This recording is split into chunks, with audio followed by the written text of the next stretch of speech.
The war on terror in North Africa isn't going so well. Is the region the next front that we need to worry about? Global Stat Managing Director Olivier Guitat joins the show. Olivier, I want to start with Libya. This is a country that's been described as a magnet for terrorism, yet we don't hear that much about it. How bad is the terror problem there? Look, I think that compared to Iraq and Syria, some Western nations are looking at Libya as their main problem.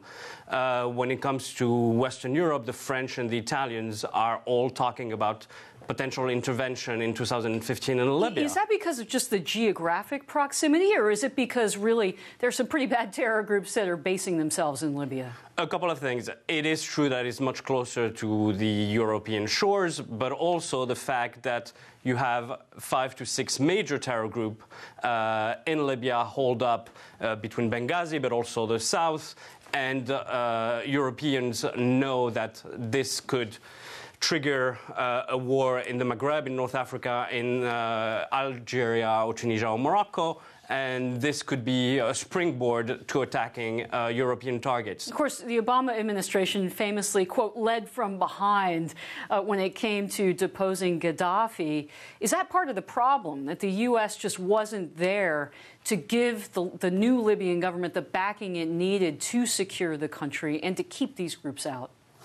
Actually, the main issue is that we did the dirty work for the Islamists. So we put in place the Muslim Brotherhood and other Islamist groups in power in Libya. So we didn't have a plan of as far as the parties that were involved. So as of now, the scenario is, you have Egypt very concerned about Libya, and Algeria are concerned because of the Muslim Brotherhood, but also because Al-Qaeda and Islamic Maghreb, Al-Murabitun, are in the south, and they can use it as a springboard to attacking targets, which they did in Amenas in 2013. Well, look, I'm glad that you raised Egypt. Egypt has already intervened in Libya. What else could Egypt and other North African nations, I'm thinking Tunisia, for example, do to contain that threat? Or do they need France and Britain and possibly the United States to help?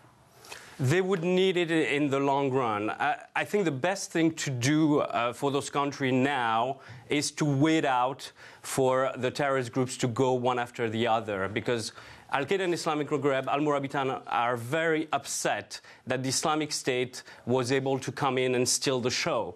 So there's a competition between the terror groups to who could create more terror in this area. Exactly. So if our governments are smart, they will wait for them to kill each other and then come in and clean up. Or isn't there another argument, Olivier, that we need to get in front of this before it becomes worse?